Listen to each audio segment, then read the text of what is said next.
বন্ধুরা, আমি এসেছি আজকে রাজা রামমোহন রায়ের বাগান বাড়ি, যেটাকে পর্যটন কেন্দ্র। এটা হচ্ছে রাধানগর, খানাকুল। খুব সুন্দর জায়গা, মানে প্রকৃতির মাঝে এত সুন্দর, অসাধারণ।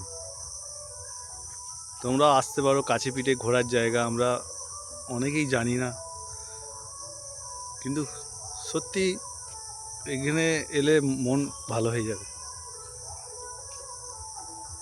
সবুজের মাঝে খুব সুন্দর শান্তি। দেখো, খালি সবুজ।